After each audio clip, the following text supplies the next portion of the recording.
Ukrainian military expert Ivan Kyrychevskyi says that despite numerous attempts, Russian forces are unable to break through Ukraine's defences in the Zaporizhzhia direction. He made these comments on Espreso TV. Russian troops are unlikely to abandon their goal of advancing towards Zaporizhzhia if that's what they've set out to do. However, the fact that the Russians were able to make significant gains in the southern direction earlier in the full-scale war can only be explained by the lack of sufficient troops and fortifications on our side at the time, Kyrychevskyi remarked. According to the military expert, once Ukraine set up proper troops and defences in the Zaporizhzhia direction, it became much harder for Russian forces to move forward. The same factors that hindered our success in the south in 2023, wide open terrain and the enemy's fortified defences, are now working against the Russians. When we have fortified positions, they're forced to advance across open ground.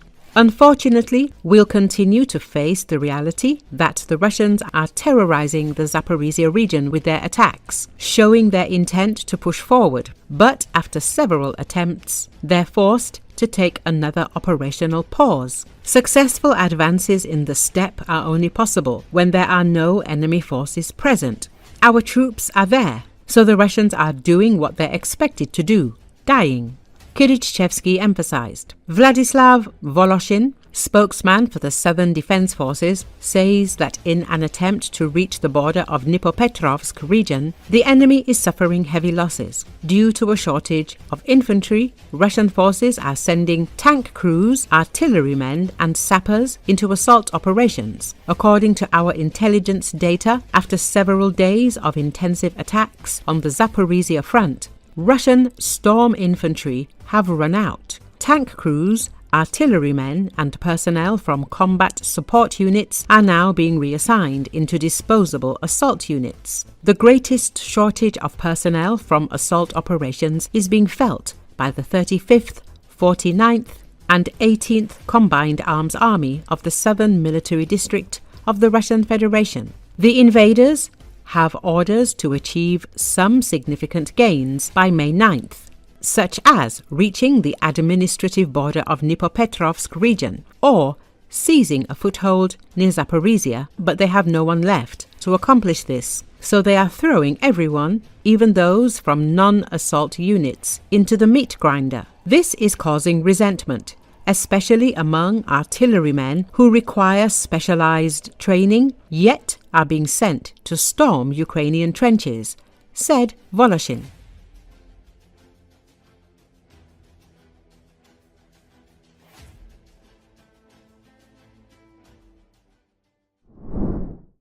France and Poland on Friday signed a new cooperation treaty on Friday, including mutual security guarantees in case of an attack against one of the two EU countries.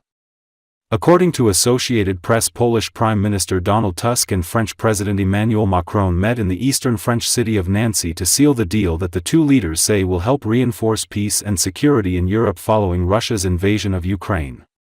"We want to build a truly integrated defense partnership," Macron told reporters. "But this does not replace NATO or the European Union. It strengthens and operationalizes the link that already exists." Macron added that Europe has to take more responsibility to guarantee its own security without relying on the US and develop its strategic autonomy.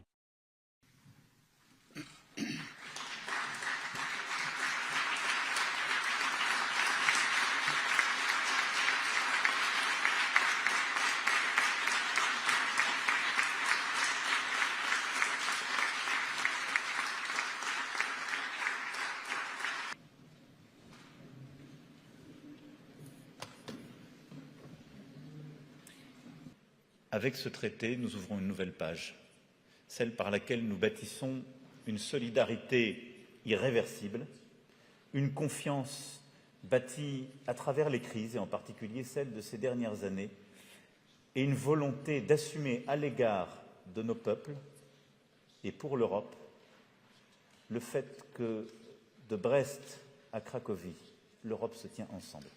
Bonjour, Monsieur le Président. Et en termes de dissuasion nucléaire, qu'entendez-vous Monsieur le Président, par rendre opérationnel l'article 5 de l'OTAN et le traité de l'Union européenne? Qu'entendez-vous par opérationnel? Comment cela peut...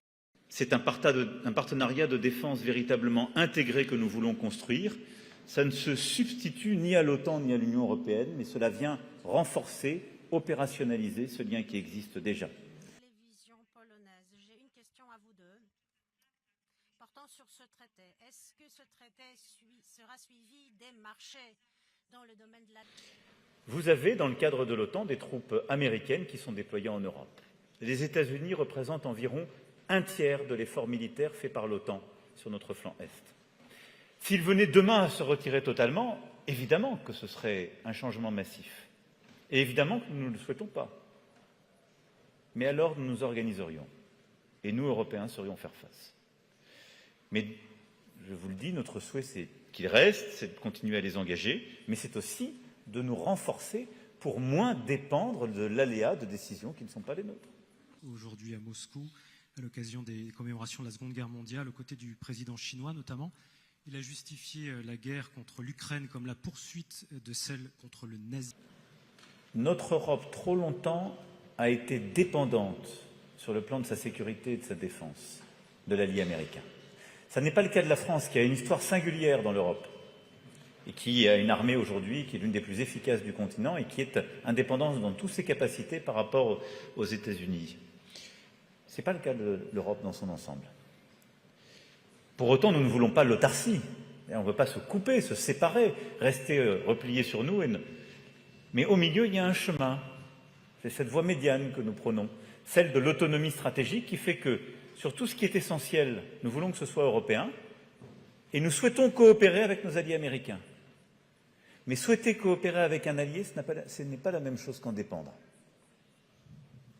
C'est exactement ce que nous devons bâtir. Et donc, sur les années qui viennent, c'est le défi qui est celui de tous les gouvernements européens. Bâtir l'autonomie stratégique de notre Europe. Et c'est exactement ce à quoi nous contribuons par ce texte.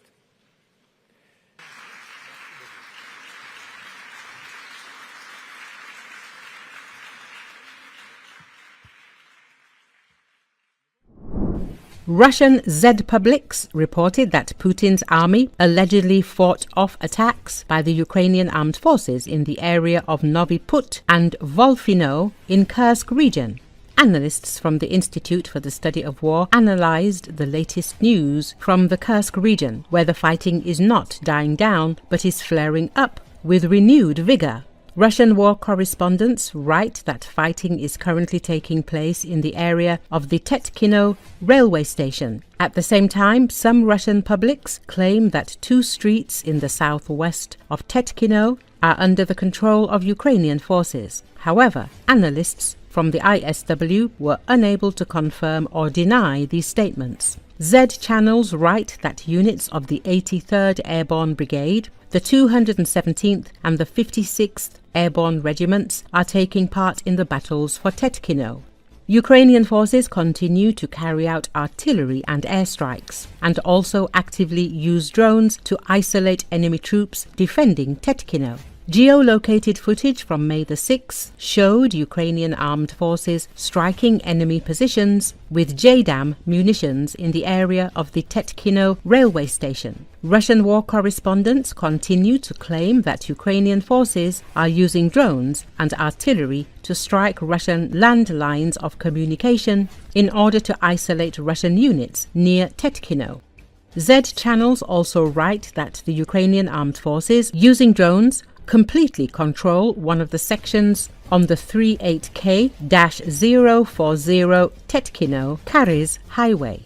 Recall, Ukrainian Air Force confirmed a successful strike on a Russian UAV command post in the Tetkino area of the Kursk region, where crews who deploy unmanned reconnaissance and strike drones were based. As a result of the strike, up to 20 enemy combatants were eliminated and their equipment was destroyed. The Russian Federation announced a sudden evacuation of residents from the Kursk region in response to the Ukrainian offensive. However, the Ukrainian side has not yet officially confirmed the advance of its forces in this direction. Nevertheless, the data on the new offensive is supported by the Ukrainian OSINT project Deep State.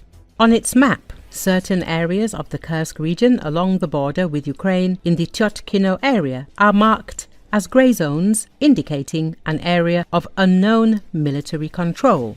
Meanwhile, Commander-in-Chief of the Armed Forces of Ukraine, Oleksandr Syrsky, noted that the Kursk operation has achieved most of its set goals. The Ukrainian military's active presence in the region has made it possible to prevent Russian offensive campaigns in the Sumy and Kharkiv regions.